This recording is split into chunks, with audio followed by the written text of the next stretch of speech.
계십니다. 부산 시민 여러분, 아침의 방송을 들으이소. 함께 목소리를 내주이소.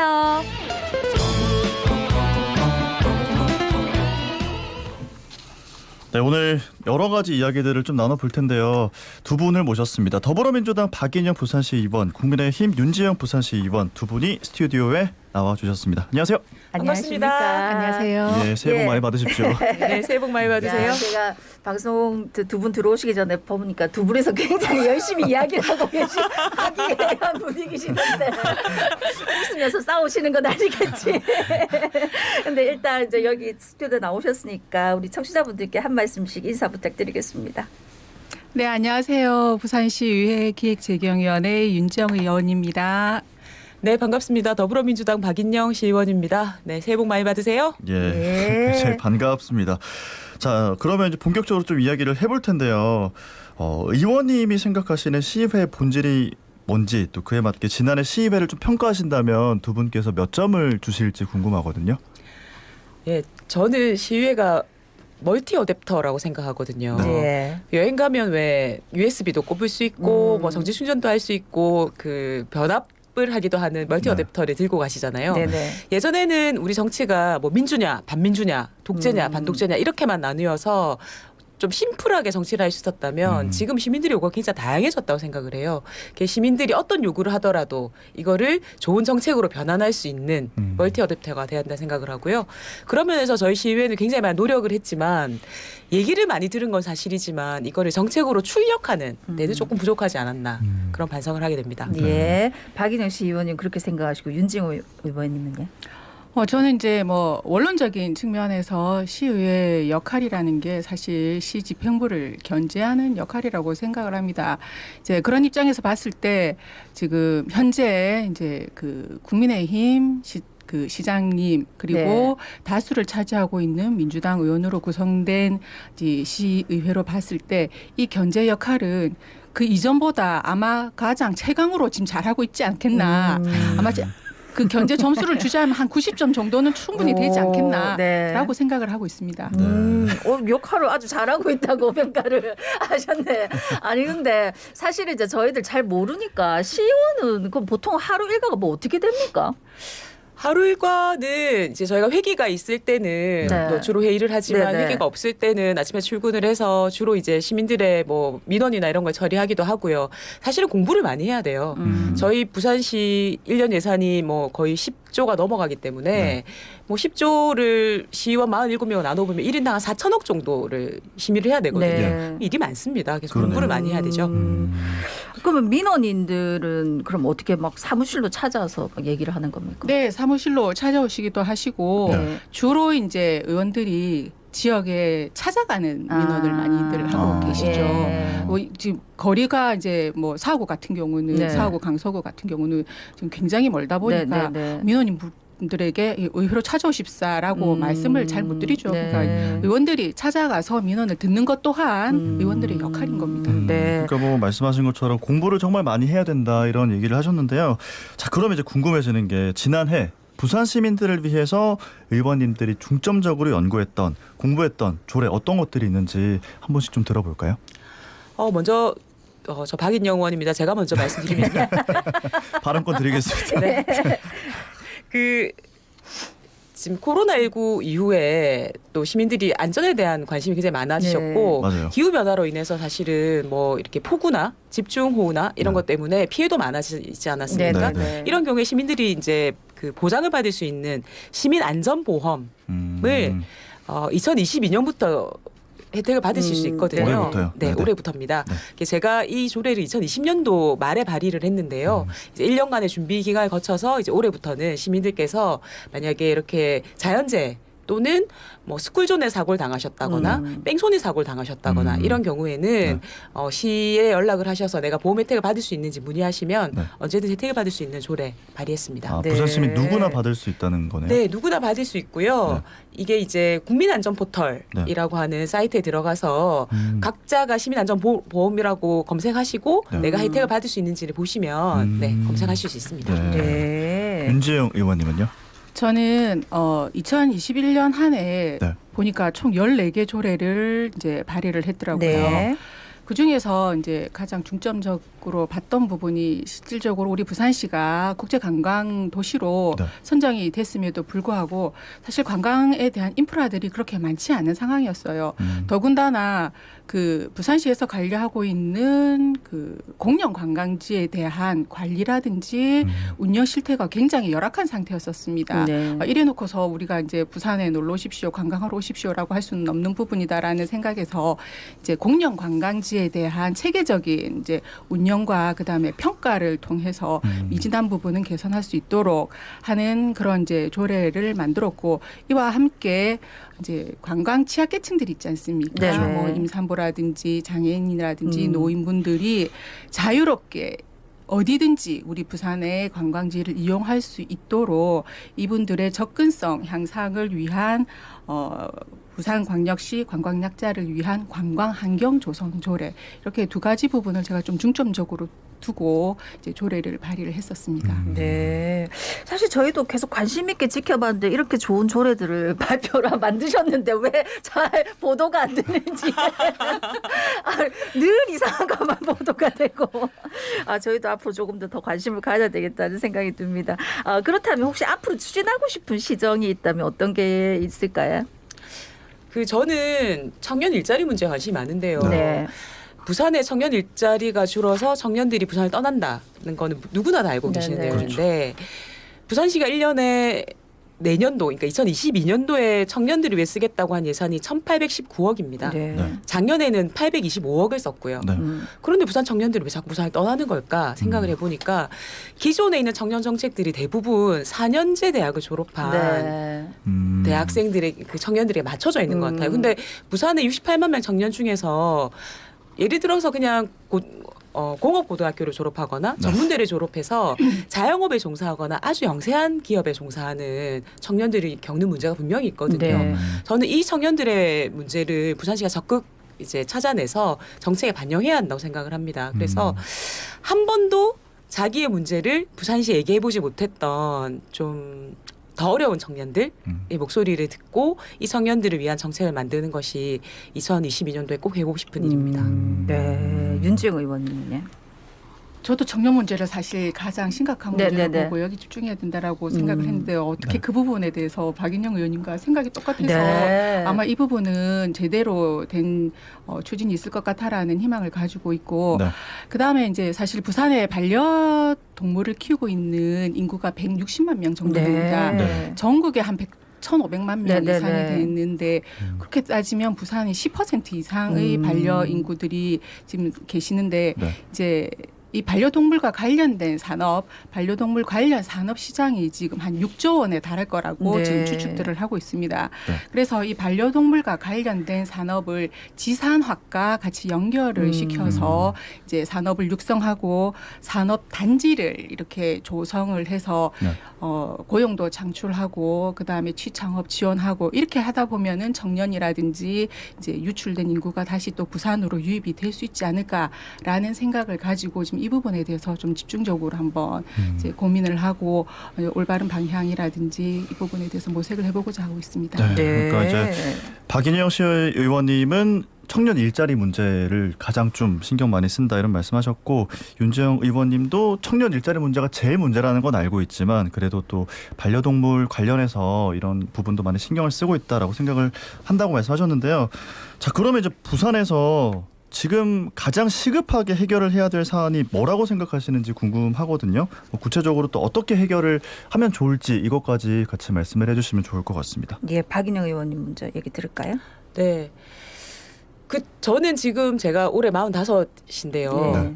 제가 지금 가장 큰 고민은 보통 이제 저 정도 나이가 되면 이제 아이들 키우는 문제거나 또는 부모님들에 대한 고민이 많으실 것 같아요. 저희 엄마도 이제 연세가 많으셔가지고 이제 거동이 이제 곧 불편해지시면 요양병원에 모실 수밖에 없는 상황이지 않습니까? 네. 그런데 노인분들의 가장 큰 소원이 뭐냐면 요양병원 가기 싫다는 거거든요. 네. 그런데 사실은 요양병원에 들어가는 개인의 부담 또는 국가의 지원 예산 네. 생각해 보면 굉장히 많은 금액이거든요. 네네. 이걸 다르게 쓸 수 없을까? 이게 지금 부산이 진구랑 아마 북구가 커뮤니티 케어라고 해서 네네. 노인들이 자기 집에 살면서 지역사회에 속해서 적정한 서비스만 받도록 하는 이런 노인들을 거동이 불편한 노인들을 부양하는 제도 자체가 좀 변화하는 흐름이 네. 있거든요. 그래서 저는 부산이 고령화가 심각하다고 하는데 고령화율을 떨어뜨리는 것도 중요하지만 어차피 심각하다면 살고 있는 노인들이 부산에 조금 더 행복하게 살 수 있는 그런 방향을 만들어야 된다는 생각을 해요. 그래서 거동이 불편한 노인들을 요양병원에 보내는 것이 아니라 집에서 또는 좀 이렇게 편하게 살기 좋게 이렇게 그 개조된 어떤 공공주택을 통해서 네. 좀 보호할 수 없을까? 예, 그걸 좀 적극적으로 추진하고 싶습니다. 진구 같은 경우 얼마 전에 그런 걸 개소를 네, 했지. 네, 네. 그래서 거기 지금 뭐 광주, 광산구나 서울에서도 일부 이런 사업들을 하고 있는데 만족도가 너무 높으세요. 그래서 저는 확대해야 된다고 생각합니다. 그러니까 예. 이거를 너무 고령화 문제를 뭐 해결해야 되는 뭐 어떤 문제 이렇게 보기보다는 좀 같이 가는 분위기를 만들어 가는 게 좋을 것 같다 이런 말씀이신 거네요. 그렇죠. 그러니까 고령화율을 떨어뜨리는 것도 중요하지만 살고 있는 노인들이 행복하게 사는 것도 중요한 문제죠. 네. 굉장히 중요한 문제죠. 자, 윤지영 의원님은요?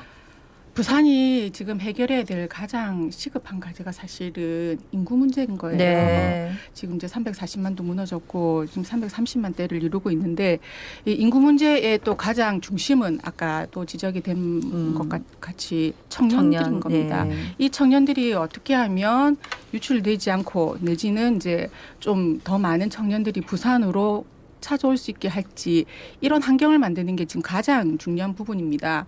아까 이제 박인영 의원님께서도 말씀을 하셨지만 사실 이제 2021년에 청년 관련 예산이 825억이었거든요. 네. 근데 올해 1,819억입니다. 거의 배가 넘는 예산을 이제 부산시가 청년들을 위해서 쓰겠다라고 편성을 했습니다. 사업 또한 작년에 비해서 굉장히 많이 늘어가지고 한 116개 사업을 지금 추진을 하겠다라고 했는데 이렇게 예산이 들어가는 만큼 과연 청년들이 우리 부산을 다시 들어올까 내지는 떠나지 않을까라는 부분에 대해서는 사실 굉장히 의문이 되는 부분입니다. 이게 주로 이제 뭐 재정 일자리 사업에 굉장히 많은 이제 예산들이 들어가고 있기 때문에 실질적으로 어떤 효과가 날지에 대해서는 뭐 긍정적으로 이렇게 확답은 할 수가 없습니다. 하지만 그럼에도 불구하고 이 청년들이 다시 들어올 수 있는 환경 내지는 우리 부산의 청년이 될 수 있는 연령이 청소년들이지 않습니까? 네. 그렇죠.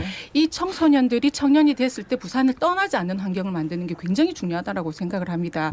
그래서 이 부분을 만드는 게 지금 부산시뿐만 아니라 우리 의회가 가장 역점을 두고 추진해야 되는 사업이 아닐까 싶습니다. 그러니까 부산 같은 게 인구가 지금 줄어들고 있는 게 굉장히 큰 문제인데 거기다가 고령 인구는 많아지고 청년들은 떠나고 그러니까 이게 다 맞물려 가지고 뭐 하나를 딱 해결한다고 되는 게 아니고 이걸 다 해결해야지 되는 거 아닙니까 사실은. 맞아요. 굉장히 어려운 일인데 근데 요거를 뭐 돈만 들인다고 되는 것도 아니고 사실은 여러 가지 상황이 정말 복잡하고 얽혀 있고 해결해야 될 것도 많은데 지금 이 와중에 코로나 때문에 그렇죠. 더더욱 힘든 상황 아닙니까? 그렇죠. 네. 아, 이 코로나 요거 때문에도 지금 시의 역할이 굉장히 중요할 텐데 주로 어떤 걸 중점적으로 두고 계십니까?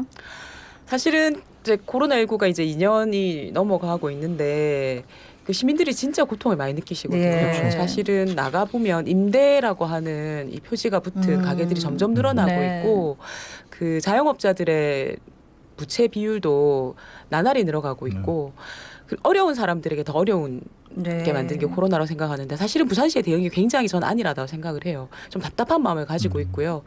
얼마 전에 언론에도 보도된 것처럼 부산시가 코로나19 대응하는 자체 예산은 거의 없다시피 한 네. 이게 중앙정부의 지원금만 좀 의존하고 있는 이런 대책이 좀 한심하다라고 말하면 좀 네 한심합니다. 솔직히 한심하다고 느끼고요. 본인이 네. 묻고 답하고 예. 좀 답답한 마음을 많이 가지고 있어서 저는 저희가 그 복지안전위원회 실외 복지안전위원회 네. 차원에서 타시도에는 그러면 어떻게 하고 있는가 아, 적극적으로 예. 사례 연구를 하고 있거든요. 네. 타시도 좋은 사례를 빨리빨리 벤치마킹해서 부산시도 코로나19 좀 더 적극적으로 재정 정책을 할 수 있도록 저희가 많이 노력하도록 하겠습니다. 타시도는 좀 어떻습니까, 그러면? 타시도 사례는 사실은 경남 같은 경우에는 그러니까 부산시 예산 한정돼 있는데 코로나19 때문에 돈을 조금 더 써야 되는 상황이거든요. 네네네. 그러면 부산시가 원래 쟁여놨던 돈들이 있습니다. 예를 들면 식품안전기금 이런 돈들이 있는데 네네. 이런 돈들도 코로나19 피해 지원을 해서 적극적으로 쓸 수 있도록 네. 하는 그러니까 좀 더 적극적으로 움직이는 거죠. 그래서 그런 사례들이 좀 있기 때문에 저희도 이런 사례들 많이 참고해서 시민들에게 조금이라도 도움될 수 있도록 노력하겠습니다. 네. 윤지영 의원님은요?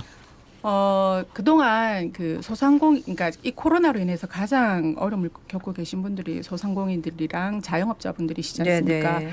이분들에 대한 지원이 사실 이제 부산의 경제진흥원하고 네. 그다음에 신용보증재단 이렇게 두 군데서 나뉘어서 이 지금 지원들을 하고 계셨습니다. 그렇다 보니까 이게 좀 체계적으로 이루어지지 못한 부분이 있어서 사실 이제 박형준 시장님 들어오시고 난 이후에 소상공인 지원센터를 종합지원센터를 지금 설립을 하고 아마 이제 곧 설립이 될 예정입니다. 이제 이 센터를 통해서 소상공인들에게 대한 체계적인 지원 그리고 가장 중요한 부분은 사실 코로나로 힘듦에도 불구하고 이 잘 되는 업종들은 또 잘 되고 그렇지. 있고 그렇죠, 그렇죠. 안 되는 업종은 안 되고 그다음에 같은 업종 내에서도 잘 되는 상점이 있는가 하면 안 되는 상점들이 있거든요.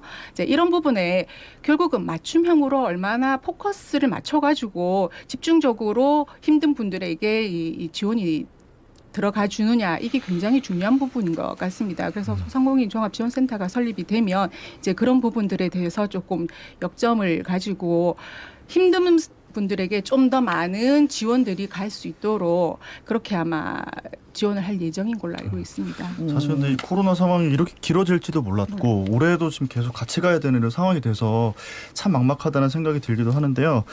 2년 전이었죠. 2020년 코로나로 어려운 상황을 해결하기 위해서 뭐 공무, 국회 출장비, 업무 추진비 이런 예산을 반납하겠다 이런 말씀하셨었는데 지난해는 어땠고 올해는 어떤 계획인지도 궁금하네요.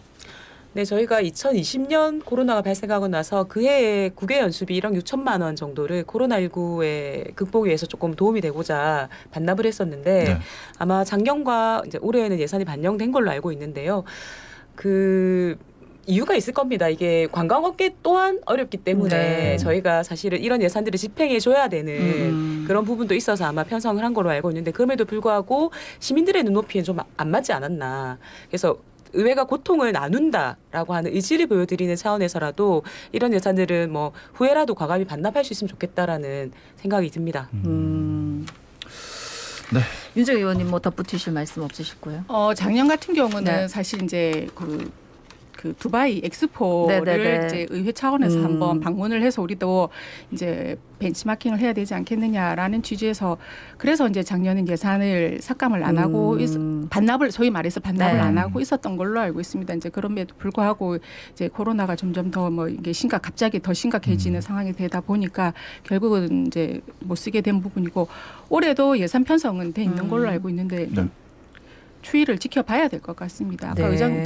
박 의원님 말씀하신 것처럼 무조건 안 가는 게 그게 과연 저는 답인가라는 생각은 하고 있습니다. 많은 걸 보고 또 그거를 이제 부산의 지역적인 특성에 맞게 이렇게 도입을 할 부분은 도입을 해야 된다라고 생각을 하거든요. 예, 뭐 제대로 된 써야 되는 돈이라면 써야지. 뭐 그것도 충분히 공감을 하실 거라고 생각이 들고 우리 청취자들께서. 근데 지금 보면 부산시하고 부산시의회 협약해가지고 장기간 표류되고 있는 주요 현안 사람들이 뭔가 좀 해결의 의지를 보이고 있다 하는데 근데 조금 이제 우려되는 부분이 너무 개발 위주 또는 사업자한테 너무 과도하게 행정력 낭비하는 거 아니냐 하는 여론이 있던데 어떻게 보십니까? 네, 부산시와 부산시의회 그리고 이제 더불어민주당 국민의힘 시당까지 네. 해서 사자가 부산시가 이제 그동안 오랫동안 해결하지 못했던 12가지 장기 네, 네. 과제에 대해서 함께 노력하겠다라고 힘을 모으는 발표가 얼마 전에 있었는데요. 이 부분은 사실은 지금 우리 정치 문화가 상대당이 뭘 하면 무조건 반대하는 네. 이런 문화가 좀 있지 않습니까? 네. 이걸 극복하기 위해서는 굉장히 좋은 시도였다라고 네, 네, 네. 생각을 하지만 하나 좀 우려되는 거는 부산 발전을 위해서라면 뭐 여야가 머리를 맞대고 협치할 수 있다라는 건데 요즘은 발전이라고 하는 개념이 바뀌었거든요. 부산 발전이라고 하는 게 돈 많은 분들을 더 부자로 만들어주는 게 아니지 않습니까? 네. 그게 사실은 지금은 OECD에서도 발전의 개념을 한 명 한 명의 그 시민들이 더욱 행복해지는 것을 발전이라고 보기 때문에 저는 이 장기 장기 표류 과제들의 해소 방안도 시민들에게 이익을 극대화하는 방향으로 추진되지 않으면 이 원래의 여야 합의라는 이런 그런 의미도 좀 퇴색될 것이다라고 생각하기 때문에 저는 이런 비판을 좀 달게 받아야 된다고 생각을 합니다. 네. 윤 민정 의원님은요? 실질적으로 지금 이 장기 표류되고 있는 사업들이 네. 기본적으로 주민들이 필요하다, 시민들이 필요하게 생각함에도 불구하고 이제 여러 가지 이해관계들이 얽혀 있어가지고 이게 제대로 풀리지 않는 사업들이었었습니다. 이제 그러다 보니까 이제 그 정당과 그다음에 시와 의회가 같이 협업을 해서 이 문제를 풀어보자라고 하는 부분인데 앞에도 말씀을 하셨지만. 그 기저에 가장 근본적으로 두고 가야 될 철학 논조는 저는 공공성과 주민 수용성, 시민 수용성이라고 생각을 네. 하고 있습니다. 이 두 가지가 명확하게 확보가 된다라고 하면 그게 뭐 개발 사업이든 어떤 사업이든 충분히 이제 진행을 할 수 있을 거다라고 생각이 들고요. 참고로 그 이제 예를 들어서 한진 CY 부지 같은 경우도 네. 원래 그 공공기여가 2,270억이었는데 지속적으로 이제 논의하는 과정에서 저희가 492억을 더 공공기여를 받기로 했거든요. 그래서 총 한 2,270억을 그러니까 총 2,762억을 이제 저희가 받기로 했는데 이런 부분은 더 공공기여를 더 많이 할 수 있는 부분에 대해서 뭐 논의를 통해서 더 많이 확보할 수 있는 부분은 확보해 나가는 거고 그로 인해서 시민들이 타당하다라고 생각한다면 그건 충분히 올바른 사업이 되지 않을까라고 생각하고 있습니다. 예, 듣고 싶은 말씀이 너무 많은데 지금 시간이 부족해갖고 오늘 여기까지 들어야 될 것 같고 저는 이제 자갈시아지매로서 하나 당부드리고 싶은 거는 공공성, 시민 수용성 누구나 다 인정을 할 텐데 그 시민이 나를 지지하는 시민만 얘기를 듣지는 않도록 그렇게 좀 부탁을 드리고 싶네요. 네, 지금까지 더불어민주당 박인영 부산시 의원, 국민의힘 윤지영 부산시 의원이었습니다. 고맙습니다. 감사합니다. 예, 자갈차짐의 17,803회 박성원이었습니다. 네, 저는 아나운서 서정모였습니다. 여러분 고맙습니다. 고맙습니다.